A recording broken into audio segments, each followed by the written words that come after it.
On episode 584 of the 40 Plus Fitness Podcast, we meet Juliet and Kelly Starrett and discuss their book, Built to Move, the 10 essential habits to help you move freely and live fully. You can find the full show notes for this episode at 40plusfitnesspodcast.com/584.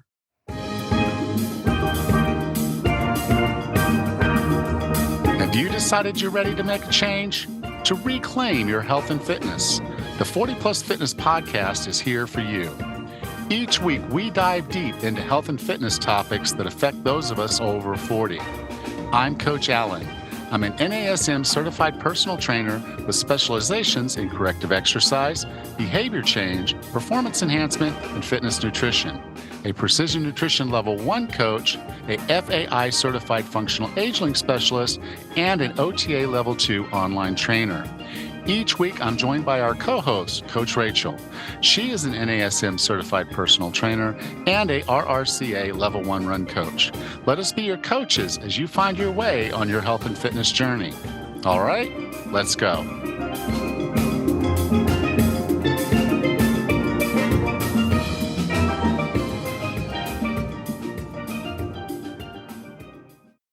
Are you looking for a chance to take your fitness to the next level?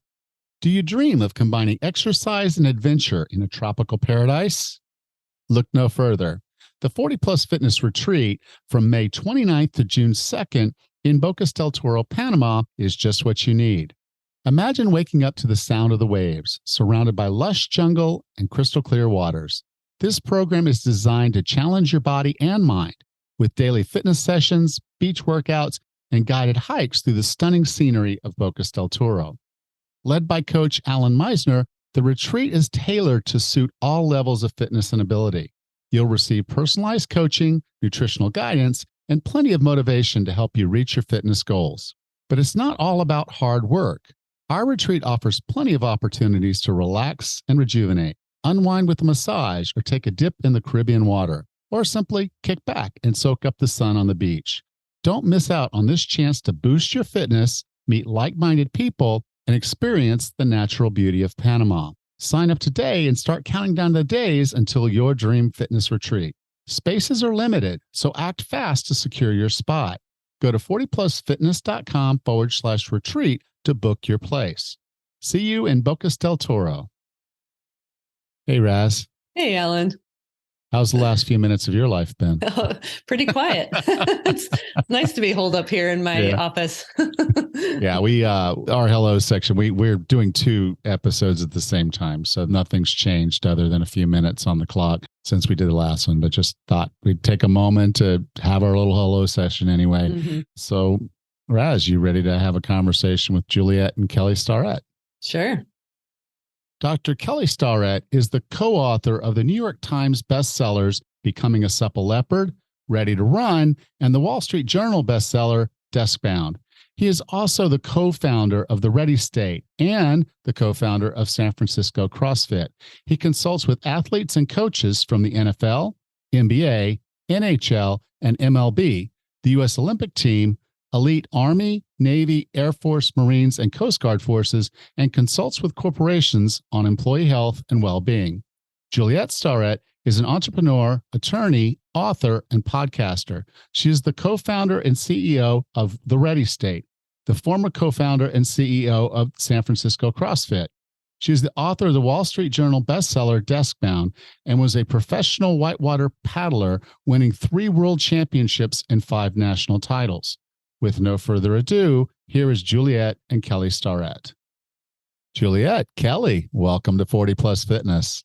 Thanks so much for having us, Alan. Thank you. Now, your book is called Built to Move, the 10 essential habits to help you move freely and live fully. And the interesting thing was when the Become a Supple Leopard came out, loved the book. When the second edition of it came out, I bought it again and gave the first edition away.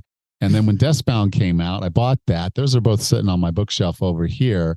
And then this one comes out and I'm like, how did you write a better book than the best books that are already out there? And you guys did it. You did it. This is awesome. Thank you so much. Thank you so much.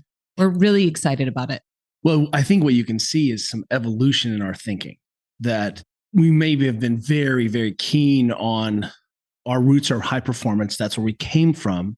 But as we've progressed and gotten a little bit more old or mature or wise, or our lives have caught up, we're looking around and seeing that we had to have a slightly different conversation because some of the things that we were talking about 10 years ago really haven't come to pass. And if we were going to take a crack, honestly, at saying, hey, fitness and wellness has left a lot of people behind, what does that look like to us? And what's important to us now as we start to crest 50? And it turns out that all of that experience has been integrated into this book. And if we were going to be honest, something that Juliet and I talked about is that those other books really lacked this blueprint, this daily manual about how to go about your life. That was what was missing from our other writing. In some ways, we think of this book almost as a prequel to Supple Leopard, because this is sort of, again, we think of them as base camp practices, and Supple Leopard is sort of like the advanced class. Yeah. Well, I always talk to my clients and we talk on this podcast that fitness is not CrossFit. I mean, CrossFit's great. I love CrossFit, but and they call that the fittest person on the earth when they do their competitions, and that's great. But for us, fitness is fit for task. So it's being the best grandmother you can be. It's being out with your friends and feeling confident and comfortable that you can play tennis or pickleball. It's being late for the bus and having to take a little sprint there to catch the bus stop before the bus pulls away. It's the things we do in our everyday life that is what real fitness is about. And I've always also said there's not a user manual for us, but Built to Move, well, there it is. You've basically given us the user's manual for how to move our bodies. And if our bodies are not moving the way they're supposed to, we can evaluate. And then we can do something about it. And that's the beautiful part of this. It's not just saying, here's your diagnosis. Right. Good luck. Your doctor says, eat less and move more. And you're like, oh, okay. But you guys are actually giving us more of a manual of how to do it and how to actually improve it. And if it's already working, how to keep it going, which again, I just think it's brilliant. Thank you. Well, and I really love how you're framing the idea of fitness. And, one of the things we really wanted to do with this book is make it as accessible as possible. And one of the ways we frame fitness in our own minds is just simply being able to do the things you want to do physically for as long as you want to be able to do them. And that is really wide ranging, as you said. I mean, that can be just having the stamina to walk 25,000 steps with your grandchildren at Disneyland, or that can be, you want to be a 65-year-old triathlete. I mean, it's very wide ranging, but I do think we've overly narrowed the definition of fitness to people think it is sort of like the CrossFit body or whatever that means. But to us, it's really much broader. And I think that's how our own thinking has evolved over the years. And let me say that one of the things that we know was the truth about some of our earlier work was that we had objective measures, and our objective measures were your native range of motion. That's the underpinning of sort of our old work. What is it that everyone agrees the shoulder should be able to do? How can we get you back to those positions? And then the proof was in the output, the wattage, the poundage. And one of the things that we realized was that we hadn't given people clear objective measures or vital signs, physical vital signs around some of the other features of our behaviors, whether it's nutrition or sleep or walking or moving. So what we've done here is recognize that if anyone can know what decent blood pressure is, 120/80, that's not great blood pressure, but it knows it's a range where you're saying, hey, should pay attention, or I need to make a change. And what we've tried to do in Built to Move is give people objective vital signs where you can say, hey, I have a newborn, or I'm on a deadline and my sleep is awful, but I'm just below the vital sign line right now, this objective measure. And it gives you a place to say, I should pay attention to that, or helps to inform you about some blind spots, because frankly, people are working, they're crazy. They're working hard and have complicated lives. And we need to show them that it's not all or nothing. Yeah. And to kind of give folks an idea what we're talking about from a range is you guys saw that commercial with the old man trying to lift up his granddaughter. I bawl every time I watch that. Me too. I've watched that thing 1,000 times. Me too. I watch it like 3 times a year and just cry my eyes out. I cry every time I see it. And you've got that. So the guy's just trying to lift up his granddaughter to put a star on the tree that he bought for her. And it's just that moment he's been training for. And to go as far as Juliet, your father, who's out there rafting and hiking and doing these things with his kids and keeping up with them. Yeah, it's hard, but he's doing it because he's at that level. This is a wide range of fitness that we get ourselves into at this age group. And so it's right for all of us. So I think that's what's really beautiful is this is not just something if you have bad movement patterns, this is a great book. This is, even if you do, this is how you keep having those patterns and you keep moving well. Yeah. One of the things that Juliet and I are fortunate enough to be in is a world of high performance sport. And we get to work with alongside a lot of super humans, men and women, and really complicated, amazing teams. And what we've realized is that our grounding is in this high performance, but that only is important because it informs us what good practice looks like. And part of what Juliet and I have been trying to do is say, hey, if sport and high performance environments is a laboratory, and that's how we've kind of always viewed them, that if we don't actually apply that science to society and transform our communities, then that stuff is less important to the both of us. It's more, hey, circus and entertainment. And so we're really trying to sort of conjoin those behaviors. And one of the questions that we regularly ask is, and you're pointing out, is how is it going? Are we being served by our current lab results? And it turns out that just about anything you care about probably is trending in the wrong direction globally or even nationally, from diabetes to being overweight to depression, substance abuse, pain. And one of the things that we have come to realize is that the underpinnings of any high performance environment is this book. And it's not diet and exercise. And what we're seeing is if we are going to, in fact, be 100+ years old, which we're definitely trending towards more and more with science and drugs and surgeries and all the things that are coming, we better think differently about how we're living our lives, because the environment person sort of interaction is becoming a little bit more convoluted and complicated.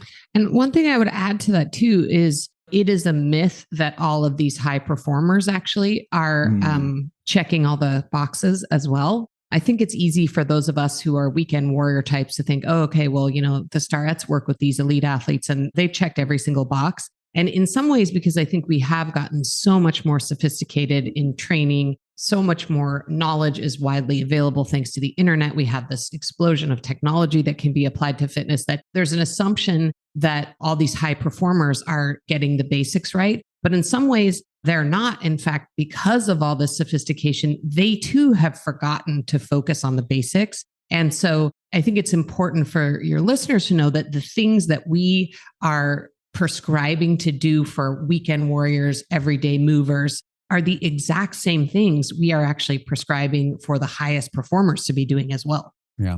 Now, there was one thing that you brought up in the book that I think is really important, because if you go into any bookstore and you start looking for fitness books that relate to people over 50, you're going to find the stretching books because, we've lost a lot of flexibility. We lost a lot of mobility.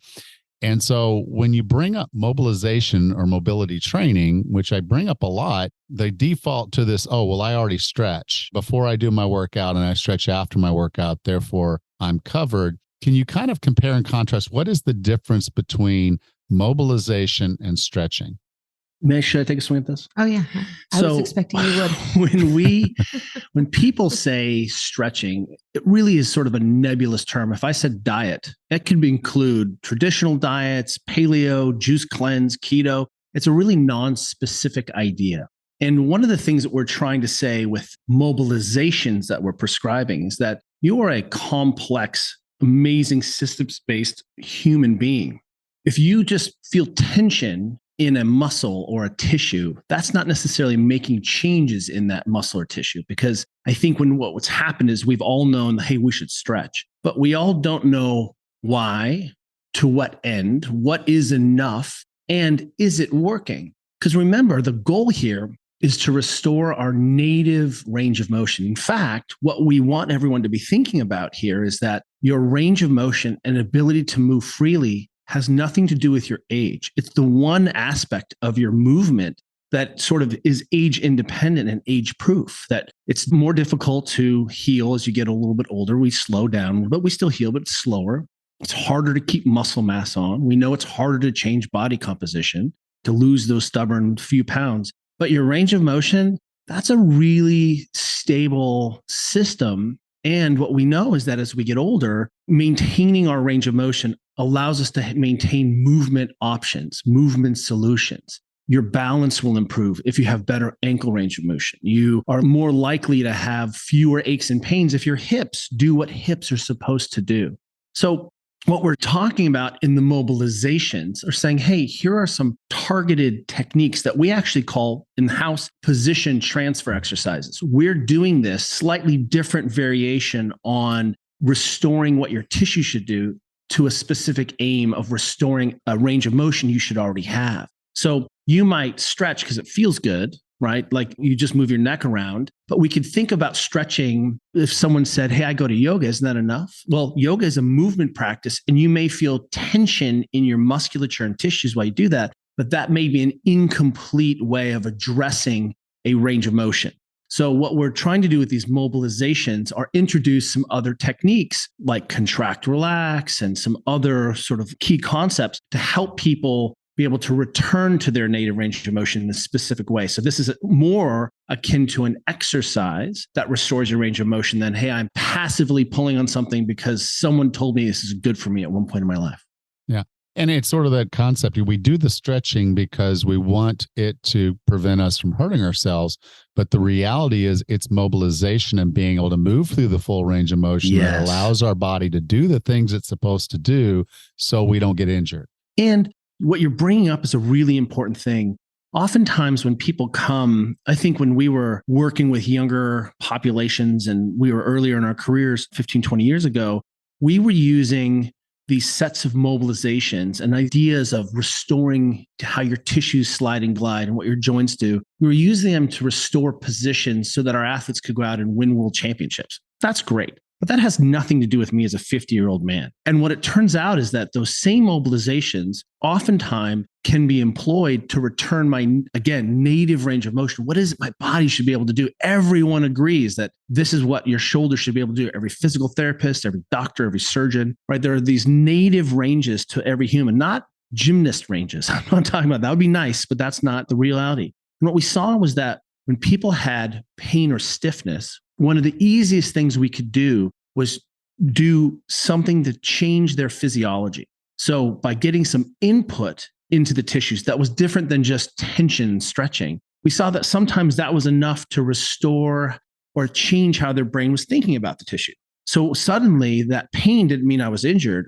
My body was throwing up an error message, and immobilization was a simple way of turning that message off by changing some aspect of my tissue.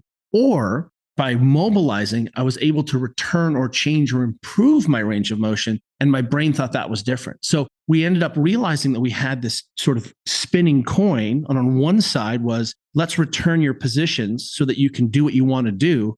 And the other side was, hey, I'm in pain. Well, what can I do about it? I can restore my positions and own my shapes and own how my tissues move.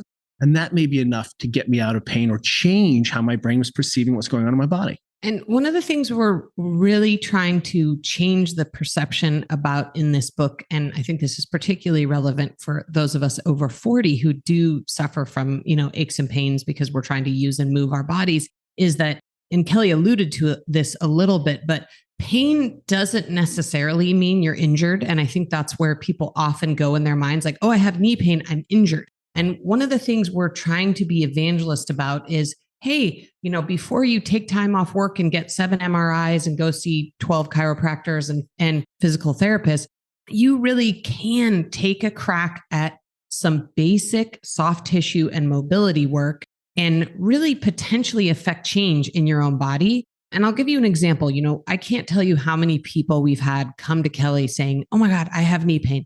Should I go get an MRI? And I should probably go see the orthopedist. And, we call this the pain spiral, and it's very common. And it sort of leads to this medical intervention situation that often ends in a physician not seeing anything on an MRI and instead just telling that person, well, you should stop doing what's hurting. So, you may love running. It may bring you joy, but you definitely should stop doing that, which is not what people want to hear. Instead, we're able to say, hey, look, your knee is a system connected above and below with muscles and tons of soft tissue and connective tissue. And I can't tell you how many people we've said, hey, you need to spend 7 days doing soft tissue work on your quads and your calves. 10 minutes a day.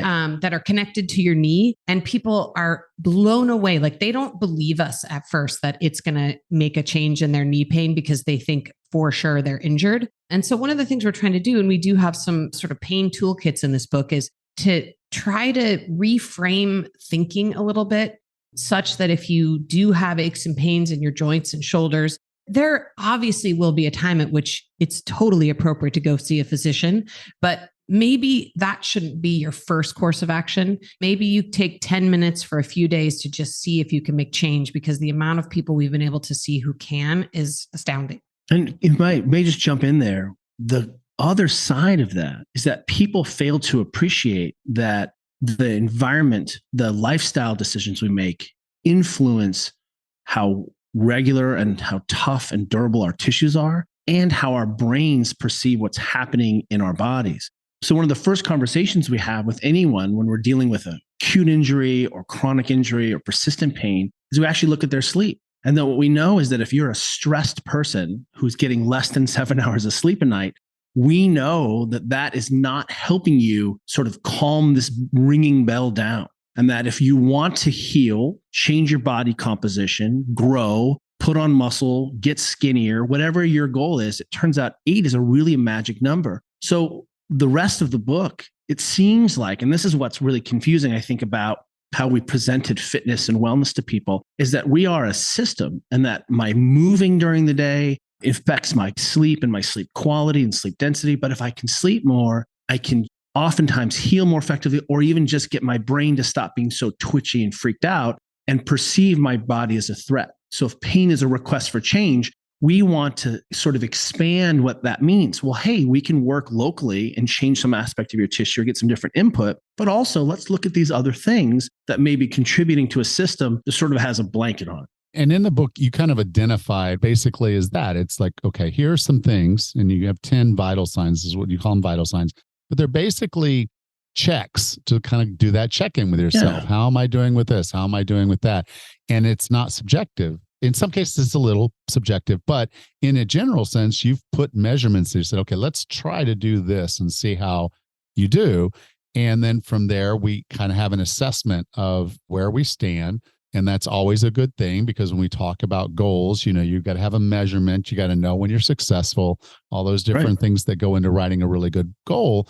This is the perfect start, the perfect benchmark, and then the tool that makes that stuff happen. So we sound complicated when we start talking about tissue and moving and this and that. And okay, if it's my knees hurting, how could it actually be my hips that's causing this? And so that's the hard part that you guys have worked out, is you do these assessments, you have a better understanding of where you stand, you do the exercises, the pain goes away, your movement improves, and all of these things, all 10 of them, they literally build on each other to form a platform for you to be a better human, to move better, to live that life fully that we talked about all the way through the century mark. And so can you go through just briefly and kind of talk about each of the 10 vital signs you have in the book, a little bit about why they're important, each of them is important, and then a little bit about how we could kind of maybe assess them and understand where our weaknesses and strengths are, and then just kind of how to put it all together. Before we jump into that,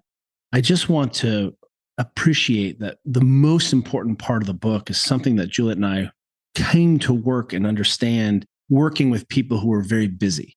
So if we went to the Marine Aviation Weapons Tactical School, which is a very intense program where they're teaching marine aviation, advanced techniques, no one is sleeping. So if we walked in and said, sleep more, that's not a solution.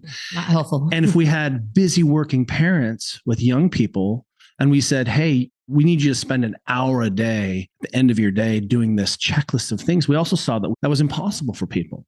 And so Juliet and I spent the better part of the last decade coming up with something we call the 24-hour duty cycle. And this is important in context, because what I want everyone to understand is you don't have to run this perfect checklist. We've really started to conceive that behavior change starts when are you going to have some control and agency? When are you going to fit this into your life? So it's yet not another thing you've got to get done. And our motto around the house is, let's be consistent before we're heroic. And if we don't help people conceptualize where they can sort of layer or feather these things into their lives, it's not going to make a change. So that's the first thing I want people to understand about the book, is that it's a really easy starting place to begin to make fundamental changes. And let me give you an example. If we look at the first vital sign of getting up and down off the floor without your hands, it's really a sneaky vital sign about looking at hip flexion and what your hips should be able to do. But the easiest expression of that is, can you sit cross-legged and get up and down off the floor without using your hands or putting a knee down? And that's not a strength issue. And it's definitely not a big range of motion. I don't need to be a gymnast to sit crisscross applesauce. But one of the easiest ways to begin to change that is to say, hey, I'm going to watch TV tonight and sit on the ground for 10 minutes while I'm watching TV. And every time I get uncomfortable, I'm going to fidget. So if most of us are watching TV in the evenings, which we minutes, are, right? We're watching news, we're getting caught up, we're self-regulating, we're calming down. All we need you to do is get onto the floor and lean up against your couch.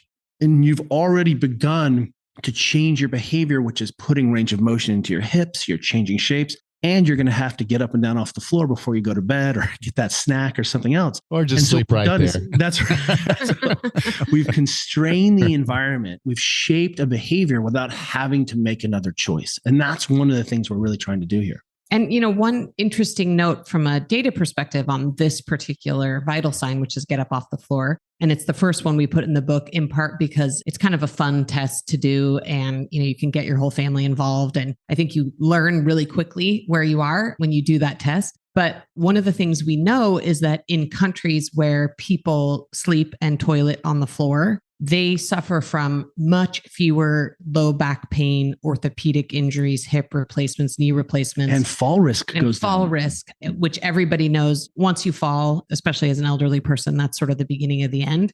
And so there's some really interesting data behind it. But what we love about this particular vital sign is that it is so easy to immediately get some information about how your body's working. And then it's also the practices that we have around it, one of which literally is sitting on the floor more often while you watch television. And we know also from data that everybody is watching quite a bit of television a day. It's just an easy way to fit it into literally any busy life. And just to add a little bit of further context to what Kelly said, and I think it's important on these vital signs. I mean, we spent a lot of years thinking about which ones we did and did not want to include in this book. And the ultimate question for us is, what do we do? We are users. We are busy parents of 2 kids, and we work full-time jobs, and we are like normal people. We're not fitness people that spend 24 hours a day making Instagram videos about our abs. Like, that's not what our life is like. I would like to have making 24 hours videos with my abs. But, we are users, and these are the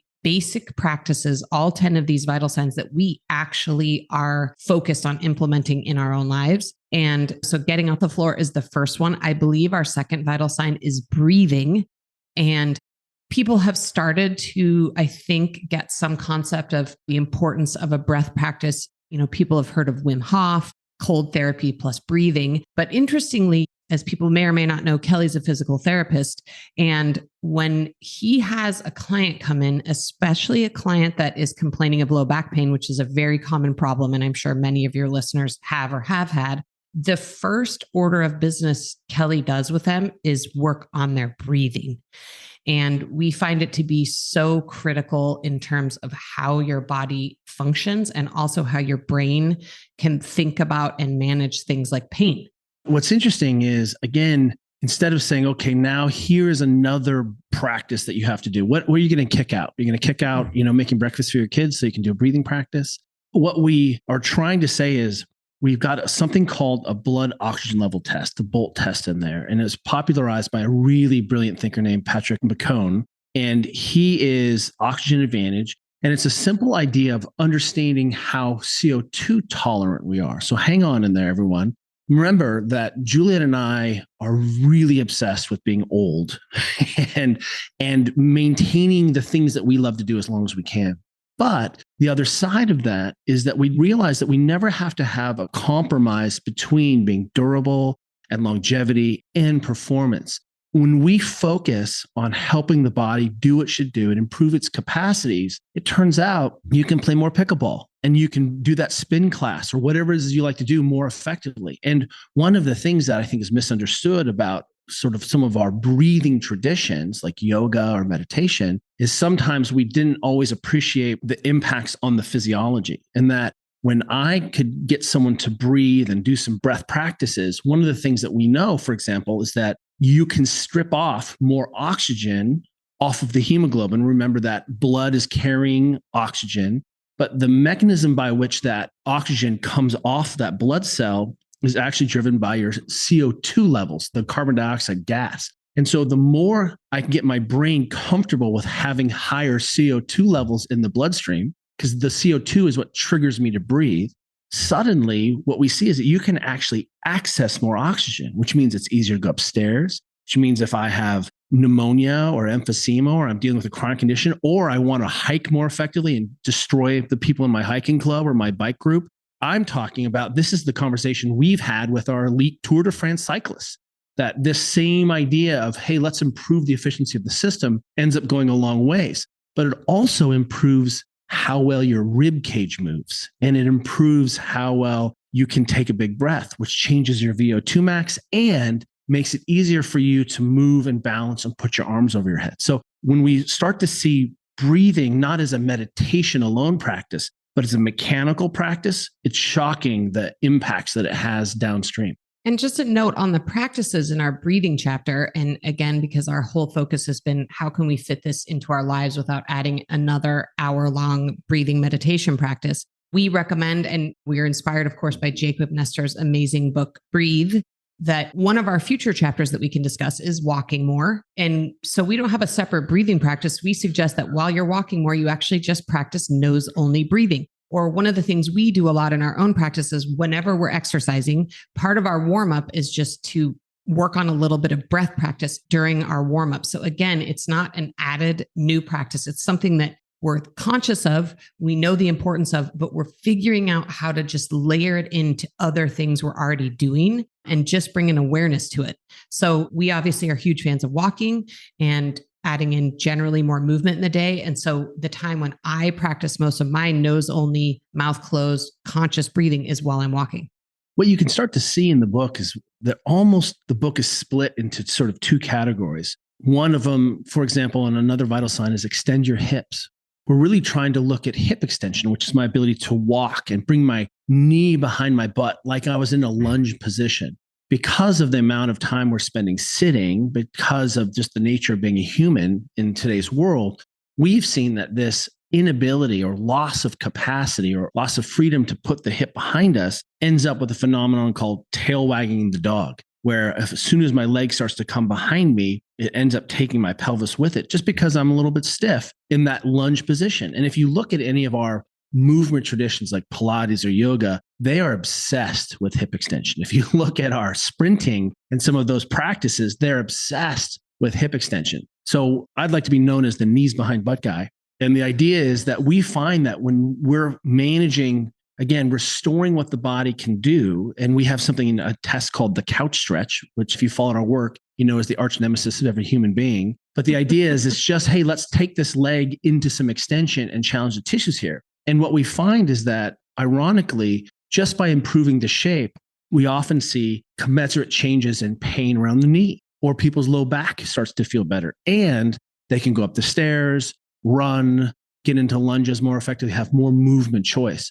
And again, what we're seeing is that part of the book is saying, here are some objective measures, like putting your arms over your head, being able to sort of take a breath, looking at balance. And then some end up being very much around the behaviors that make a robust person, like nutrition, like sleep, like not sitting General too much. Movement. And so I think what ends up happening in these vital signs, so we don't just kill people with boredom over all the 10, is you take the ones that were maybe a blind spot for you, and we can see, was that sort of a behavior or was that a movement behavior? Was that a way I was living my life? Or, hey, I didn't realize this is something I didn't have access to. And just one quick backstory on that. I mean, we really backed into what we call sort of these lifestyle conversations. And you know, from reading our other book, Deskbound, we never set out to be like the standing desk people or the walking people. It's not that sexy. It's way sexier to say that, you know, we work with the 49ers or something, but we've really backed into these lifestyle practices, again, seeing that we've really just missed these base behaviors. people are in our neighborhood, moms and dads are saying, hey, should I be keto? Should I be taking what supplements should I be taking? And what we always go back to is the basics. We say, okay, wait a second. Before you embark on some diet or start taking a bunch of supplements or buy some kind of pod that you sleep in at night, like, are you sleeping? Are you eating fruits and vegetables? Are you moving enough throughout your day? Can you move your body into the shapes that allow you to be able to do the things you want to do? If that's pickleball, great. And so we really did sort of back into the lifestyle side of this book. And again, also because these are the things that we've realized in order to feel good and be able to move the way we want to do, those are the things we have to prioritize in our own life. Yeah. And I think you said something that's really important there is you stack this stuff, which is really good about when you go through your 21-day challenge, you stack this stuff and you say, okay, we're going to talk about walking, but at the same time you're walking, there's a breathing technique and there's some things you can do to make both. I think everyone can relate to the fact that, there's kind of this running joke amongst people that I know. I'm not getting on the floor until I have a plan to get back up. And so if you relate to that, then there's something in this book for you. The breathing, I think, is kind of an interesting thing because a lot of us can relate to going up a flight of stairs and getting a little winded. I'm carrying luggage and talking to my guests at our bed and breakfast. Sometimes when you're carrying about 50, 60 pounds of luggage and you're going up a flight of stairs and you're talking, you get to the top and you're kind of like, wow, I'm a little winded. But instead of me going out there and saying, you know what I need to do is get up in the morning and run these stairs about 20 times so that I build up this endurance to do this stuff, a breathing technique of just getting my body used to taking in just a little bit more and holding carbon dioxide and being a little more comfortable with that is going to allow my body to use oxygen more efficiently. And I'm less likely to get winded walking up the stairs talking. And then for me, mobility has always been a struggle. And it's really a struggle because you spend the first 40 years of your life doing everything wrong. If you're a bodybuilder, you're not. Well, you can do whatever you want. Let's be honest. That's the magic, right? Well, but the thing is, you're training as a bodybuilder and it's like full extension is not what they teach you to do. They teach you to do tight and stay tight. So lengthening your hips because you sit all day, those types of things. As you kind of go through this, I think you're going to go through every vital sign and say, wow, that's important. Oh, that one's important too. Oh, I'm not eating like I'm going to live forever. I'm eating like Twinkies are going to go out and I'm not going to get another one.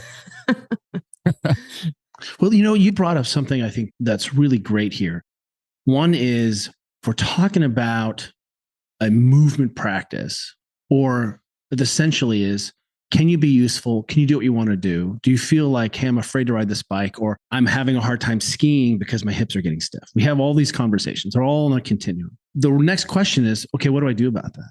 And the next question is, okay, when do I do that? And then how do I get consistent at it, right? Well, if I schedule yoga and I go yoga every 2 weeks, that's probably an incomplete solution. We think that that's great. Go do yoga. It's a movement practice, breath. It's fantastic. Tons of end range isometrics built in there. But what we'd rather you do is spend the last 10 minutes of the day when you actually have some control in your life, or in the evening towards the end of the day, getting on the ground or working on a tissue or working on a position. And what we found clinically was that if we said, okay, take off your shoes, hike up your dress at work, get on the ground in the office, no one's doing that. That's crazy. But if I said, hey, once you're down, shifted a little bit at home, put the roller or a ball next to the TV, next to your coffee table, and let's spend and ask ourselves, what feels stiff? What feels tight? What haven't I done? Where did I work today? What's kind of barking at me a little bit? And now we've connected a soft tissue mobilization practice with what's really happened with someone in the day. And we've done it in a way that they can be really consistent at it. Because we saw that 10 minutes ended up being a really sort of critical mark. If I said 15 minutes or 20 minutes, out the door. People are like, I'm out. Yeah. But 10 minutes, everyone has 10 minutes. And you can do a lot of other things while you're doing that. You could do a breath practice. You could just zone out and watch TV. But if you spent that 10 minutes and you aggregated that 5 or 7 days a week, a month, 2, it's pretty transformational. So you really brought up this important idea of, hey, I need some additional inputs. Why? To maintain my range of motion. And if something is good, then I don't need to work on it because that's sort of above the minimum. But some other area where I've sort of can test myself or see what's going on, or even ask what's sore or what wasn't I able to do today, what we found is that when people made that commitment to just 10 minutes with a simple set of tools, like a foam pool tool, noodle or roll on a bottle of wine, whatever it is you need to do, we saw that we could actually impact how they felt and impact how they move. Another saying we have around the shop is athletes that feel better perform better. Human beings that feel better have better lives. So I think that's a really important piece that you bring up there. And, one of the things we do on this, encouraging people to actually do these things, which are difficult to do, again, because we all have busy lives. And sometimes that one thing is just one too many things, is we do this thing called peppering our environment. Yes. Which we are huge fans of this idea. And if you came over to our house and saw our living room, because we love TV and we often end our night by sitting down and actually watching TV for an hour. Like it's a nice transition for us. And so if you look at our TV room, you will see that it is littered with lacrosse balls, foam rollers, different mobility tools. I recently bought these little kind of yoga mats that you can sit on because we do a lot of sitting on the floor. And I realized that our floor was super uncomfortable and that was limiting the amount of time I wanted to sit on the floor. So I'm trying to take all these little micro steps to make these habits as easy as possible for me to actually do. We want you to spend your willpower doing really hard things. And I just wanted to not bring taking in care of your body. One of the other vital signs we think is so important is underlooked, I think, overall, is balance. And it's one of the first things to go as people age. In fact, as we're cresting into 50, we're actually starting to have more and more friends who are reporting feeling that their balance is starting to go even as early as 50. And again, nobody is going to say, okay, let's go to a balance class for an hour. Nobody is going to do that. One of the things we do is pepper our environment. We have these little portable slack lines we keep around our kitchen called a slack block. And we have little balance tools in our garage, like an endo board. And we just have little tools around our house and at our desks at work so that we can incorporate things like a really simple balance practice into our day, again, without adding on having to go somewhere, go to a class, add on a new behavior. It's just another stacking behavior. Even the test is a great daily practice that you don't have to do anything. And if you haven't ever seen the old man test, one of our friends, Chris Henshaw, came up with this, and he was an elite triathlete who was trying to come up with a task that he could beat his kids at. And they were such good athletes. And literally is stand on one leg, don't put your other leg down, and put your socks and shoes on. Then stand on the other leg without ever touching the ground again. Put your socks and shoes on. And if you just did that every day, if you just practiced, in a year, you would spend hours working on your dynamic balance, trying to balance on one foot, put your socks and shoes on. Everybody's putting their shoes and socks You're going to do every it. Single day. So let's just work this in. And now we've just taken that off the table. Holy crap. And, the other thing we've tried to do is make it fun, because I think that's another thing that we've done a horrible job of in the fitness business is we've made it just so like drudgery where you've got to go to the gym and check these boxes. It's not fun.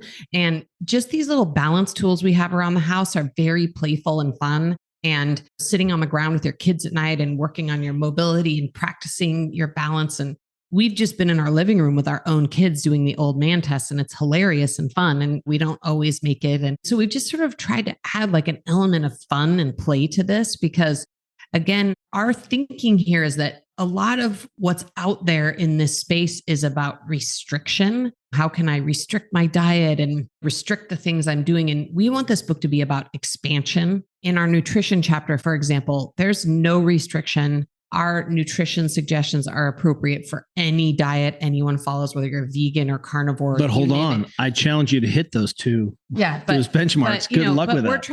We're trying to what people need is some expansion and less restriction. And, in our nutrition chapter, we're just saying, hey, you actually probably need to eat more fruits and vegetables and you're not getting enough protein. That's it. And, we're just trying to make it fun and accessible for people. And one of the things you heard Juliet say was fun and accessibility.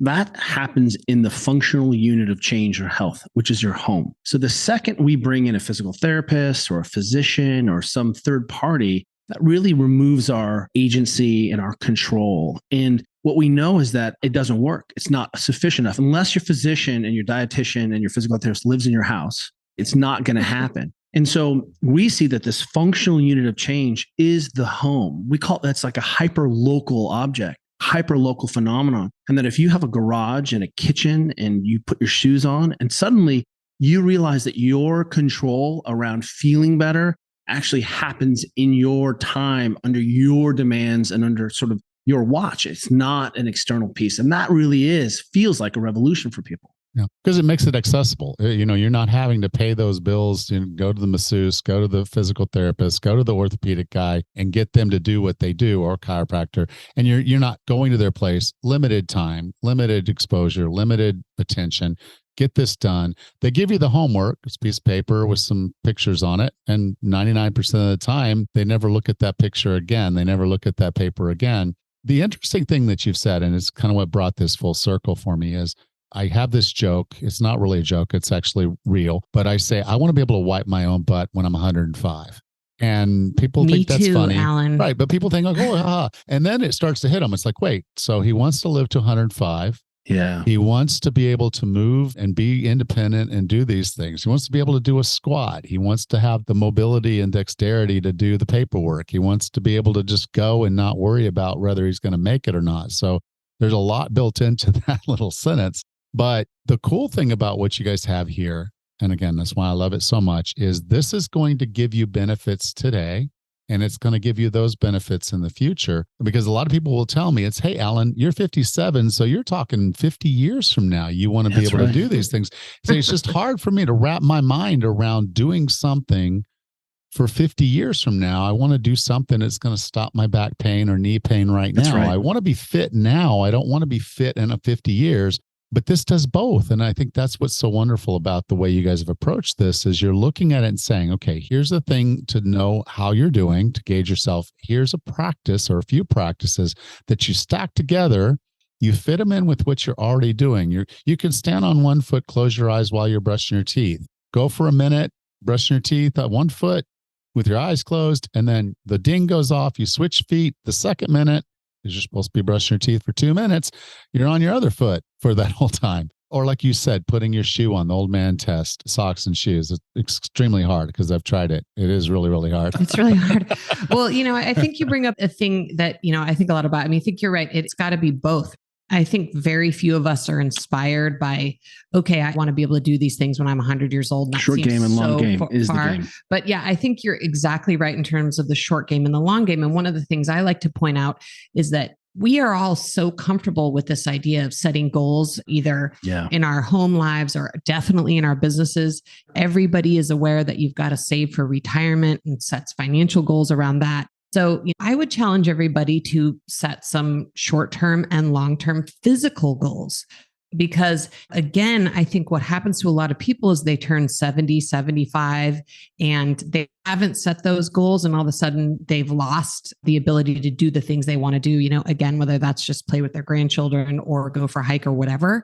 And so there's so many things in this book that can make people feel better, move more freely right now. And I think this is like your 401k for movement when you're older, because, nobody's goal is going to be, I hope I'm stuck in my lazy boy or in a skilled nursing facility when I'm 80. That goal is for 0 people. So everybody wants to be able to move in some capacity and move freely now and into the future. This book is sort of the 401k of movement. And let me say that is completely in line with when we come into professional organizations, premier national teams, choose some big crazy organization in sports on TV. We've been there and working with them. We start with a goal and we literally work backwards into what does that look like today? What does that look like in a week? And chunk that out. It might be in 3-month chunks, might be 6-month chunks. So Juliet really brings up this important point is no one or very few of us have actually said that. My goal is to be independent, be able to toilet and transfer when I'm 105.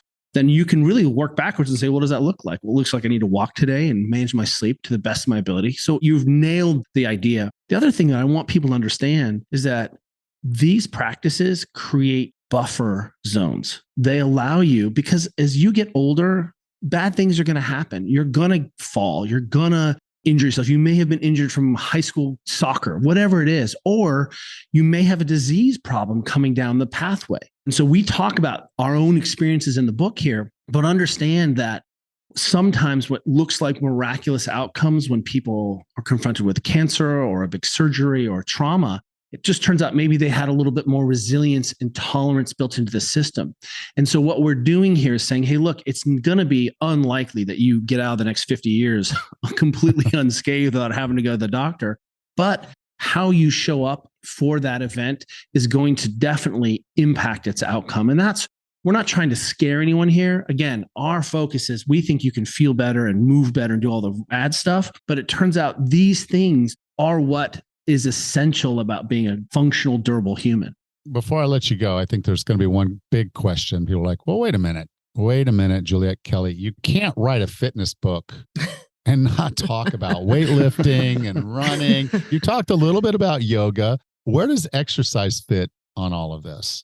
Well, I will start by saying not including it as one of our 10 practices was a very conscious decision, in part because we feel like everybody is fire hosed with information about particularly diet and exercise in this sort of moment in time in our fitness space. And what we realized is ultimately we are totally exercise agnostic. You'd think we wouldn't be. We owned a CrossFit gym for 17 years. We've worked with elite athletes. We both have certain ways that we like to train. But one of our own evolutions over the last 10 or 15 years is becoming exercise agnostic. Those of your listeners who read the book, you will see we do pay homage to the fact that we both do love to exercise. Exercising is a huge part of our life.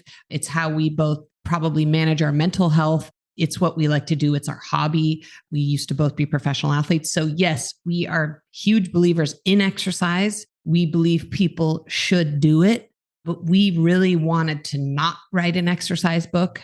We didn't want to put a stake in the ground about what exercise is or isn't the best. And our philosophy has really become so reasonable that we are of the mind that, yes, people should exercise. And we can define that as you should probably breathe hard and you should lift a weight. Yeah, you should be under some load. Breathe hard and lift a weight. But how you do that, man, the sky's the limit, because what we've seen over the years is people will do what they enjoy. And what people enjoy is wide ranging. I mean, whether that's pickleball or Zumba or CrossFit or Orange Theory or triathlons or you name it, right? When people are told to do something that they don't enjoy, they don't do it. Period. End. If you don't enjoy doing it, you will not do it. And so we do think it's critical. Anyone who follows us online knows that we do exercise and we love exercising. But we really wanted to sort of stay out of that lane and say, yes, we think you should, breathe hard and lift a weight. And how you do that is really up to you. Kelly, anything to add to that? I think Supple Leopard comes out 10 years ago in a month. And if you'd asked me then, I would have been like, yes, you should have a double body weight deadlift and you should be able, right? And that was 39-year-old Kelly. That was 39-year-old Kelly. What I will say is one of the things that's nice about this book is that you can actually use it as a diagnostic tool. And that if you enjoy some exercise and you think you're doing it, come in and take some of our tests and see how well your exercise regime is actually supporting your native movement. And ultimately, one of the things we'd like to see is that you can hit some of these things and conjoin some of these things. If you're doing good strength conditioning, you're working on balance. And you probably don't need to do lots of extra balance. You can work it in. You're working on your breathing in there. But ultimately, what we've realized is watching the world expand in sort of hyper technicality, the confusion that is the internet with exercise, is that message isn't getting there. And that if we told people to exercise more, and here are more COVID body weight pump shred exercises you can do in your living room with a TheraBand and a book, that message hasn't changed the range of motions or capacities of someone. So I think if everyone had a kettlebell and a jump rope, or a kettlebell in their kitchen and a hill, there's an old Russian coach, I think, or he was an Eastern Bloc throws coach. And someone asked him, what should you do for cardio? And he's like, you should go run or walk a steep hill. And they were like, what if you don't have a steep hill? He's like, I don't know what to tell you. But it was that simple of an idea that go walk up and down the hill until you breathe hard and you feel like you've had enough. And that's a pretty elegant message. I think the fact that we have seen that you can buy bumper plates and Olympic lifting shoes and kettlebells at Kmart and at Walmart means that those tools are available to us. And as Juliet's saying, how much is enough? Well, that depends on your goals. I think what's happened is we've taken diet and exercise and made it all about, do I look good naked? Is this about body composition and ego? Not what am I training for? And I think when we come back to that goal setting that Juliet said, suddenly then we can ask, well, are you doing the kinds of training that really does make you a better runner? or better at skiing or better at playing pickleball, then that's a different conversation. But ultimately, what we're shouting at people is, hey, let's use this to burn calories because that's the only thing that matters. And that's really the wrong conversation. So I asked for 3 of these, and I usually would ask both guests. And so I'll give you the option. You guys can alternate and just give me 3, or you can each give me your 3. It's cool. So Juliet and Kelly, I define wellness as being the healthiest, fittest, and happiest you can be. What are 3 strategies or tactics to get and stay well? Watch this. We're going to say the most important thing, and we haven't in talked. Unison. 1, 2, 3. Sleep. Vital sign number 3. Number 10. Exactly. What would you take next, Jay, in your own kind of life around those 3 things? I would say sleep, and then general movement and movement throughout the day. Again, I'm a fan of exercise. I do it very regularly, but for me, I feel the best when I've added in plenty of non-exercise activity type of movement. So that's making sure I'm walking enough in the day, moving around during the day, either standing while I'm working or making sure I'm getting up and down quite a bit if I'm sitting while I'm working. So, for me, it would be sleep and plenty of movement, especially in the form of non-exercise activity, and eating a vegetable. That would be my third thing. Eating a vegetable. We'll leave it there. Okay, cool. Kelly and Juliet, if someone wanted to learn more about you, learn more about your book, Built to Move, and of course, the other awesome books you guys have, where would you like for me to send them? Sure. Folks can check out Built to Move at builttomove.com. You can learn more about the book. It is available at every bookstore and every online book retailer. You can follow us on Instagram at The Ready State, and all of the other socials as well, Twitter, Facebook, at The Ready State. And I want to shout out to our Juliet and our amazing staff at builttomove.com that we have a 21-day follow along challenge. It's free. You just need to put your email in. And we've got a email video course supplemental to the book. It'll really be useful to have the book. But we know that sometimes, hey, if I can follow along and get a little sort of nudge and some support, we can go a little bit further. So we've created a whole back end gorgeous little sort of experiential platform that goes along with the book. And again, just go to builttomove.com. You can sign right up for it. And there's a 20-day sort of follow along challenge that mirrors the book. You'll get some daily reminders and some videos of us showing you what it actually looks like. That's an awesome resource. So go check that out. You can go to 40plusfitnesspodcast.com/584, and I'll be sure to have the link there. Kelly, Juliet, thank you so much for being a part of 40 Plus Fitness. Thank you. Thank you so much for having us.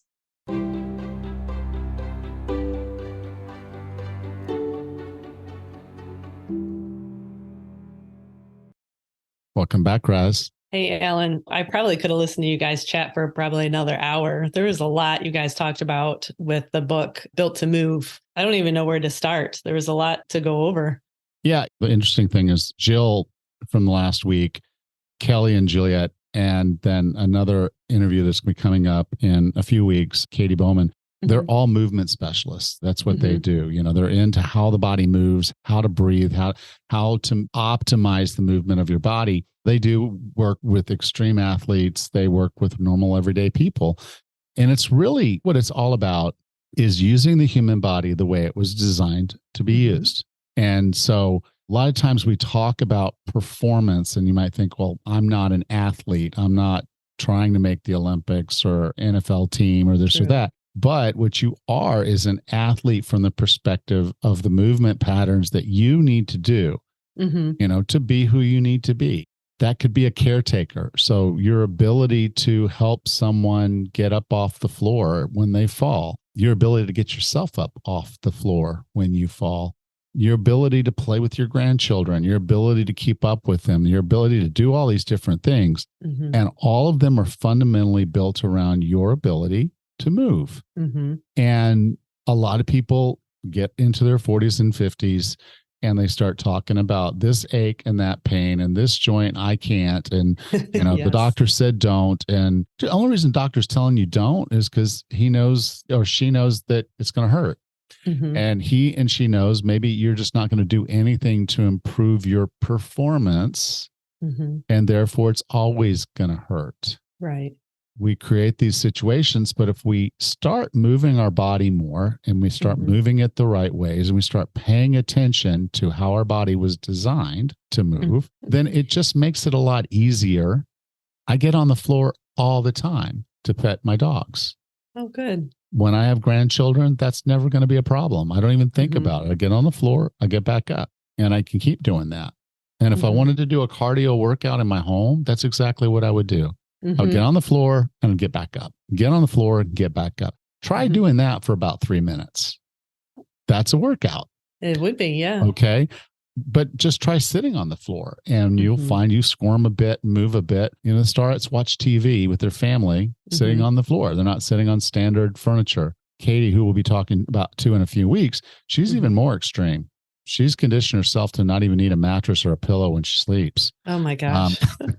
Which I've done. The last time I talked to her, which is about 5 years ago, I did that for a while, and it will literally change the way you move, the way you feel, because your body adapts and builds capacity that wasn't there. We wear padded shoes thinking that's protecting our knees. In reality, it's weakening our feet and ankles.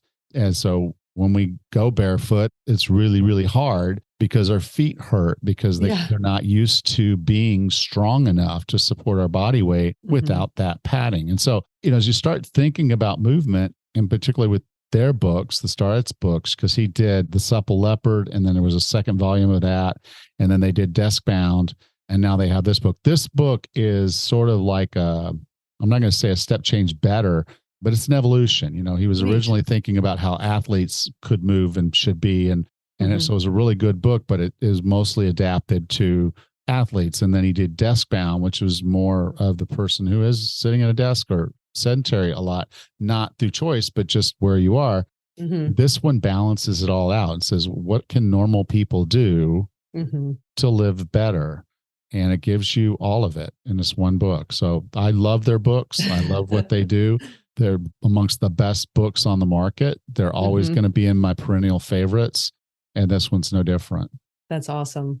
One of the light bulb moments that I had listening to the interview was somebody mentioned about nobody has a goal of sitting in a lazy boy for the rest of their life. And I love that. It's so true. But let's think about that for a second. My grandfather was probably in his 70s, so retired, and he loved to play golf. He did a lot of golfing, which is great. He would walk or take a cart, but he'd be out there hitting the balls all the time. Well, his shoulder started paining him, and I was too young. I don't know what his shoulder injury was, but then his doctor said you should give up golf. If it hurts when you golf, give up golf. And that's what he did. And it's not that he actually sat in his lazy boy for the rest of the life. I'm sure he didn't. But when you're thinking about these later stages, when you retire from work, don't you want to be active? Don't you want to go and do things and play the sports you enjoy playing, or, travel to the places you want to travel? So between then and then, between these ages, these decades even, you can think about, well, what can you do to maintain the range of motion or the endurance of the activity that you want to do, whether you want to do 9 holes or 18 on a golf course? And it's just something that I always thought about. He was in his prime of his retirement and then became more or less couldn't do the things that he loved to do. And so watching your range of motions, and like they mentioned, peppering your environment with all the tools, the foam rollers and the weights or whatever you want to do. If you have it near you, you're more likely to use it and get benefit from it. So, and like you, getting up and down off the floor, these are all activities that will help you stay fit for task as you age with each decade. Well, and that's what I tore my rotator cuff, and I very easily could have gone to a normal doctor, and the doctor would have said, well, okay, stop doing these things, stop lifting these heavy weights and stop doing these obstacle course races and stop moving. And that was never an option. When I went and looked for the surgeon, I found the surgeon that worked with athletes at the university. I found the physical therapist that worked with athletes at a Division I level school. And those were my team. I brought the best team for recovery for me to get back to being an athlete, if you will. That was my whole goal with the team. And I did the homework. When I went in for the surgery, I still could do just about everything except press. Mm-hmm. And we went in, okay, we're going to get the surgery done. I got the surgery done on Thursday. I was in physical therapy on Monday. Wow. You That's know? awesome. And like I said, I had one of the best physical therapists. He worked with the football team at the local university for a while. And I went in and I said, no, I don't want to just recover. Mm-hmm. I said, I want to be back to 100% of what I was before. Let's make that happen. Mm-hmm. And That's I did awesome. everything he told me to do. I did every bit of homework, and I actually didn't do more than what he told me to do. So there was no rushing it, if you will, to say, no, I've got to recover faster and doing more is going to be better. It was really just this seasoned approach of saying, this is what's necessary, get it done. That's and awesome. Don't injure yourself further by doing something silly. It's great that you had a team that was not interested so much as fixing you and reducing the pain, but helping you prepare for continued activity. Right. You know, there's kind of a difference in perspective there. There is. If I had been your grandfather and they said, you can't play golf, and I'm like, bull. Right. I'm not a big golfer. So no, I mean, but realizing if that was something that was one of the most important things in my life, fix me. What do we do so I can play golf? If the doctor said it, I'm like, I'm going to have to fire you. Yeah. Well, you're not a team player. Right. And I'd like to think that at least some of the doctors that I work with, you know, I mentioned, okay, these are my goals in life. This is what I want to achieve. And what do I need to do to get there healthily? You know, if I have been injured myself and I looked for doctors that would be willing to get me back on my feet to running and not just a sedentary lifestyle. So again. So imagine if someone said, Rachel, you broke your foot a second time, you got to stop running. Yeah, I'd laugh. Yeah. We all laugh at these things. Yeah, no, it's like, no, need to find another doctor. Yeah, I'm sorry, I got to fire you. You're not a team player. You're not trying to help me. I'm going to run. You just got to make it happen. And so it's just a part of this has been thinking about where you want to go, and movement is the key for all of it. And because you're not, I mean, who doesn't like sitting in a lazy boy watching movies? But well, once in a while, but not for the rest of my retirement. That's not where I want to live for 40 years. And so it's just kind of one of those things of saying, no, get yourself moving the right way. And then books like this are going to start you in a very good way. They're going to teach you the right way, and very simple, easy to start. And I think that's, one of the values here is it's not like you got to be working out 7 days a week. They're not even talking about that. Exercise is the sort of the cherry on top of this thing that, we're not even talking about exercise. We're just talking about general day-to-day movements, patterns that you should be able to do safely and without pain. That's so important. If you're doing it right, you're less likely to injure yourself and feel pain. So that's part of it too. Awesome. Fun interview. All right. Well, I'll talk to you next week. Sure. Take care. You too. Next time on the 40 Plus Fitness podcast, we discuss functional fitness and how to make it happen so you are fit for task your whole life through. Until then, have a happy and healthy week.